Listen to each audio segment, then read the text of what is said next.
அனைவருக்கும் வணக்கம். இது ஃப்ரீ டெய்லி கரண்ட் டெஸ்ட். இந்த கொஸ்டின்ஸ் ஆன்சர் பண்ணுங்க friends. Just 4 questions, few minutes. Which one of the following may become the impact of increased surface temperature of the ocean? Excess sinking of carbon dioxide, increased population of marine organisms, amplifying the intensity of storm, expansion of mangroves. The answer is answer வந்து option C, amplifying the intensity of storm. என்னன்னா இப்போ recent report Atlantic ஓஷன்ல இந்த ஹரிக்கேனுடைய impact பார்த்தீங்கன்னா human driven force anthropogenic ஆக்டிவிட்டியால் நடக்கிற green house gas emission, carbon dioxide, surface temperature, ocean increase ஆகி ரீசெண்ட் ஸ்டார்ம்ஸோடைய ஸ்பீடு வந்து ஒரு 18 கிலோமீட்டர் பெர் ஹவர் வந்து ஆவரேஜாக இன்க்ரீஸ் ஆயிருக்குது ரீசெண்ட் அக்கரன்ஸ் எல்லாமே அப்படின்னு ஒரு ரிப்போர்ட் வந்திருந்தது. So that is the news. Then which of the following statements are correct? International Court of Justice has no jurisdiction to try individuals accused of war crimes or crimes against humanity. International Criminal Court is an international judicial body that was formed by the multilateral treaty and independent of United Nations. Okay. Answer option C. ரெண்டு ஸ்டேட்மெண்ட்டுமே இதுல correct தான்.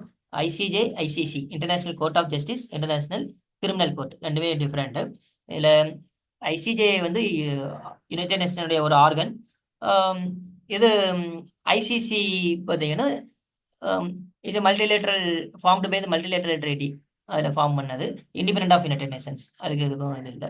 Okay, news என்ன அப்படின்னா International Criminal Court வந்து Israel prime minister Netanyahu, அப்புறம் அங்கே இருந்த defence minister யோ கேலண்ட், அப்புறம் ஒரு சில ஹமாஸ் அஃபீஷியல்ஸ், இவங்க எல்லாருக்குமே வந்து அரெஸ்ட் வாரண்ட் இஷ்யூ பண்ணியிருக்கிறாங்க வார் கிரைமில் ஈடுபட்டதாக சொல்லி.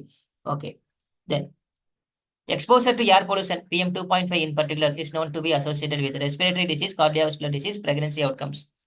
Answer option D, 1, 2 and 3. இந்த மூணுமே இருக்குது. நுரையீரல் சம்பந்தப்பட்ட நோய் இருந்ததுனால அது அதிகமாக பாதிச்சிடும், அதை ஏற்படுத்தவும் செய்யலாம். அதுபோக இருதய நோய், அப்புறம் பிரெக்னன்சி விமனுக்கும் இது பெரிய லெவலில் அஃபெக்ட் ஆகும் அப்படிங்கிற லெவலில் சொல்லியிருக்காங்க. ஏன்னா 2.5 வந்து பிளட் ஸ்ட்ரீமில் என்டர் ஆகி ஹார்ட்டுக்கு போகிறதுக்கான பாசிபிலிட்டி ரொம்ப அதிகம். அந்த அளவுக்கு அது ரொம்ப மைனூட்டான பார்ட்டிகள் அண்ட் டாக்ஸிக் ஆல்சோ. ஓகே, டெல்லியில் வந்து ரொம்ப 2 மாசமாவே இந்த நியூஸ் போய்கிட்டே இருக்குது, air pollution. Even work from ஹோமே கொடுத்துட்டாங்க நிறைய ஆஃபீஸுக்கு, பொல்யூஷன் அதிகமாக இருக்கிறதுனால. ஸோ இதுதான் news. Then Palmyra city is located in which one of the following countries? Israel, Jordan, Syria, Lebanon. The answer is option C, Syria. பாமிராங்கிறது one of the ancient city.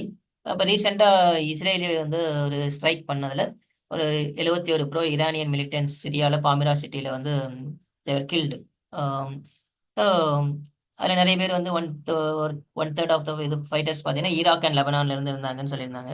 Okay, so உங்களுடைய daily current ப்ரிப்பரேஷனை நீங்கள் evaluate பண்ணிக்கிறதுக்கு free test www.geotomy.in அவைலபிளாக இருக்கும். நீங்கள் அதை daily எடுத்துக்கலாம். Any doubt இருந்ததுன்னா அந்த நம்பரில் நீங்கள் கால் பண்ணலாம். For any other courses or any doubt in current affairs you can call to this number 9003777380 8489777380. Okay, thank you all.